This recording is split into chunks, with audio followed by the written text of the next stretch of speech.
Yo, assalomu alaykum qarindoshlar. Qanday kunlar yaxshimi? Hozir vaqtlar xayrli bo'lsin. Mening ismim Farhod. Bugun qonunimga kelganlarni qizg'in qarshilayman. Mablag' solish xatarlik, mablag' solishga ehtiyojchan bo'ling ham o'zingizga xos uslubda mablag' solishni o'rganing. Bugun sizlarga so'zlab beradigan bo'lsam, biz qanday YouTube kanal ochamiz, qaysi temalar olqishga erishadi.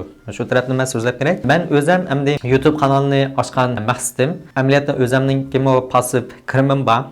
Ondan boshqa qo'shimcha qilayotgan ishlarim bor, aktiv, ham o'zimning xizmatim bor. Bir nechta taraflardan menga kirim kirdi. Bu YouTube kanal ochishmi men kirim qilay deb ochmagan. Meniki nishonim o'zimizning qarindoshlarimizga iqtisodiyotdagi bilimlarni erishish, ondan kanalni ochish bilan tang o'zimning iqtisodiyotdagi bilimlarimni oshirish, YouTube tarafdagi videolarni kesish, ratlash, bu taraflardagi bilimimni oshirish uchun maqsad qilinib ochgan. Agar men kirim qilishni maqsad qilgan bo'lsam, cho'qim boshqa millatlarni nishon qilgan bo'ldim. Nima uchun degan chog'da bizning nurg'un qarindoshlarimiz o'zimizning vatanimizda ular YouTube kanallariga chiqqan fursati yo'q. Alloh xolsa kelgusida bo'lib qolar. Bizniki nurg'un nopusimiz YouTube kanali chiqolmaydi. Bu tarafda pul tepish kirim qilma desangiz, bahmo oson emas. Lekin menimcha e'lonlar o'zingizga nurg'un o'rganish bo'ldi. Agar siz o'zingizga boshqa tildagi ya turkcha ya bo'lmasa inglizcha taraflarda qobiliyatingiz shunday yaxshi bo'lsa, meniki tavsiyalarim bir nechta temalarda menimcha shunday yaxshi olqishga erisha oladi. Birinchisi bo'lsa razvedchiklik. Mush tarafdagi temalarni so'zlasangiz, menimcha nurg'un odamlarni qiziqtira olasiz. Masalan, FBI ya bo'lmasa CIA'larniki jinoyatchilarni so'roq qilgan, o'zgarishlarni tadqiq qilgan videolar bor. Shulardan o'zingizniki shu kuzatish qobiliyatingiz bilan ularda bo'lgan o'zgarishlarni so'zlab bersangiz, menimcha nurg'un odamlarni qiziqtira oladi. Ondan agar siz kichik bolalarniki hikoyalarga, kichik bolalarniki o'rganishlarga qiziqsangiz, hatto o'zimizning tilda ya bo'lmasa boshqalarniki o'zining tilda shu hikoyalarni, qiziqchiliklarni qilib, qiziqchi yasinib, ashlarning naqshlarini bersangiz, mush taraflarda bu videolaringizni to'xtamay keyin-keyinlab ko'raverdim. Boshqa videolarni balkim bir qitim ko'rdim. Lekin bu o'zingizning videosini bir bola keyin-keyinlab ko'raverishi mumkin. Kichik bolalarning kanallardagi videolar necha million, hatto necha milliard qitim ko'rilganlari bor. Agar bu taraflarda o'zingizni men qiziqchi, men kichik bolalar amroq deb qobiliyatingiz bo'lsa, bu tarafda videolarni ishlasangiz, shunday yaxshi pul topa olasiz menimcha. Menimcha YouTube kanal ochishda cho'qimlam o'zingizni ko'rsatmasangiz bo'ldi mendek. O'zingizni yushirib turib, videolarni yoki rasmlarni ko'rsatib turib, ovozingizni ham chiqarsangiz bo'ldi. Videolarni kesib turib, yaxshi chiqara olasiz. Ondan mening yana bir egalligim o'zimizning millatida naqsh usul, etod, aynan boshqa programmalarni chiqargan saytlar, kanallar shunday jiqqa, ularniki kanallari shunday yaxshi ko'rilishga erishibdi. Albatta biz o'zimiz naqsh usul, etod, mana programmalarga texnik amroq vatanni seg'inish uchun mana programmalarni ko'ramiz. Hatto bularni ko'rgan vaqtimizda necha qitim ko'rishimiz mumkin. Yaxshilarni necha qitim anglaymiz kunda. Bularmi shunday jiqqa, lekin agar o'zingizga xos ki bir programlarni tap alsanız, bunda programlarni ishlasangiz bo'ldi. Ondan yana bir bo'lsa, hozirgi zamondagi odamlar nurg'unlari kitob ko'rishni shunday yaxshi ko'rdi. Ba'zanlari vaqtini sarf qilmaslik uchun kitoblarni anglaydi. Men bu kitoblarni anglayman, sal suratni tezlatib qo'yib anglayman. Shunga meniki bir yilda boshqalarga qaraganda kitob o'qishim texnik jiqroq.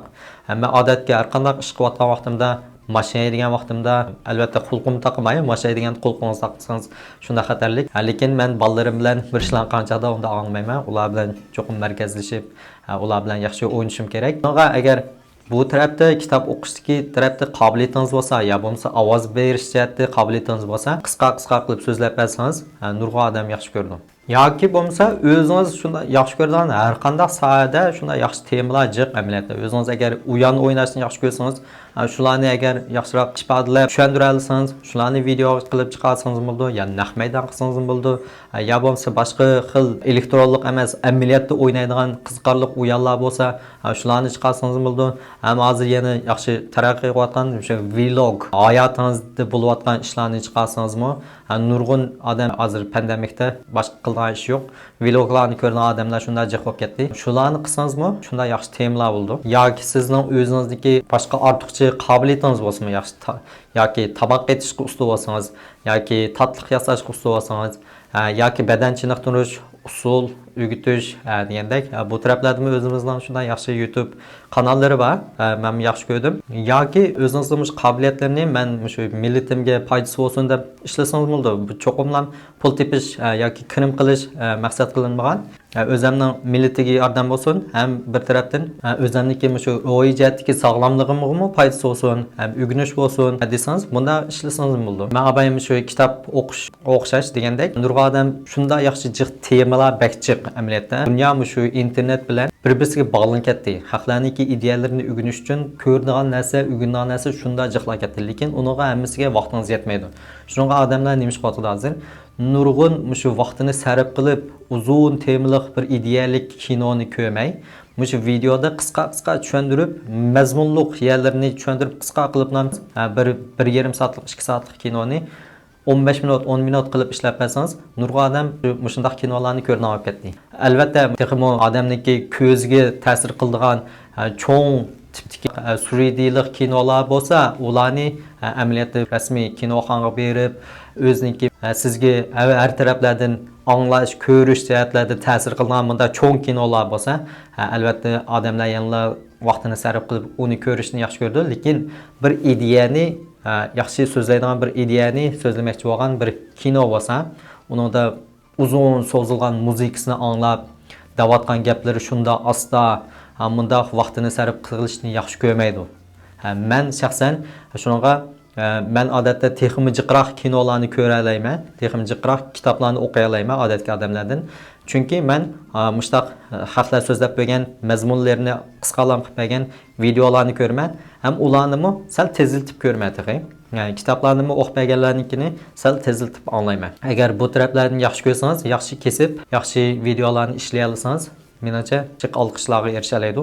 Bu taraflarda o'zingizniki tomoshabinlarni yaxshi yig'a olasiz. Bugun meniki kalam kelgan bir necha so'q qoldi. Yaxshi ko'rgan bo'lsangiz, boshmaltaqni besib qo'ying, boshqalarga tavsiya qilib qo'ying. Ham cho'qim bu tarafdan sinab beqing. Cho'qim o'zingiz yaxshi ko'rgan natijalarga erisha olasiz. Kelasi sonni ko'rishaylik. Allohga emanet.